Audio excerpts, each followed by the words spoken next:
It may be hard to believe considering how much there is to do in these games, but the Grand Theft Auto series has actually left tons of missions and various other content on the cutting room floor. Let's take a look at some interesting GTA content that never properly saw the light of day.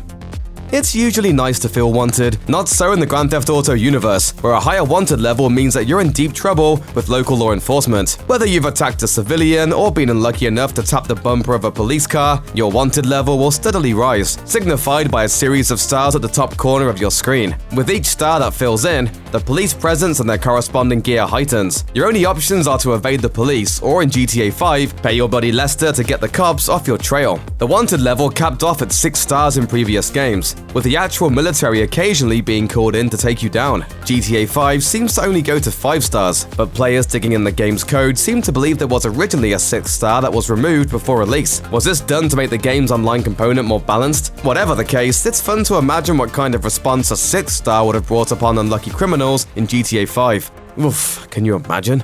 Actually, that's overkill. Indeed. Grand Theft Auto San Andreas memorably featured a character named The Truth, who was a conspiracy theorist and hippie who straddled a line between lucid and hilarious raving. Calm, brother. Panic paves the way to bad karma.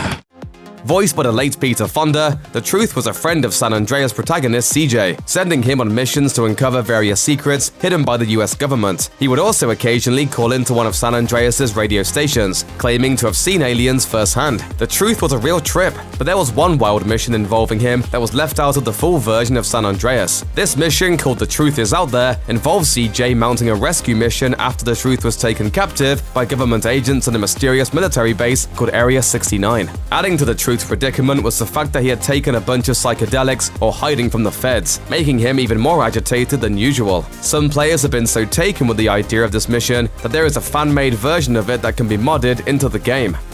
Yup, you read that right. Eat your heart out, Avril. As a Grand Theft Auto name implies, there's no shortage of vehicles to hijack and to wreak havoc upon the populace. However, there was one other mode of transportation that nearly made it into San Andreas. Players could originally take skateboards from NPCs and use them to get around town. Even better, their usefulness wouldn't have been relegated to merely transportation. No, these bad boys could be picked up and used as melee weapons as well, turning CJ into a hardcore mix of Wesley Snipes and Tony Hawk. Unfortunately, the skateboard and the corresponding NPCs were cut out from the game before the final version was developed, which is honestly kind of a shame. This could have made a really fun addition to the game, so it's pretty rad that some enterprising players seized upon this concept and have modded skateboards back into the game, allowing for both uses. While Grand Theft Auto 5 was a very lengthy campaign, there was almost even more to the single-player story. Unfortunately, while Grand Theft Auto Online continues to grow, GTA 5's planned single-player DLC was cancelled. The details we have heard about them sound tantalizing. One of them involved a zombie apocalypse, similar to Red Dead Redemption Undead Nightmare. In addition, elements of the casino missions added to GTA Online were originally intended to be included in DLC for the base game as well. While many resources were diverted to work on Red Dead Redemption 2, the main reason for the cancellation seems to come down to the simple fact that Rockstar chose to focus on GTA Online instead. Furthermore, they felt like GTA 5 already seemed like it was complete. Imran Sawar, Rockstar's director of design, explained, "With GTA 5, the single-player game was absolutely massive and very, very complete. The online component had a lot of potential, but to come close to realizing that potential also sucked up a lot of resources. Therefore, Rockstar focused on making GTA Online stronger, as well as preparing to port GTA 5 to next-gen consoles."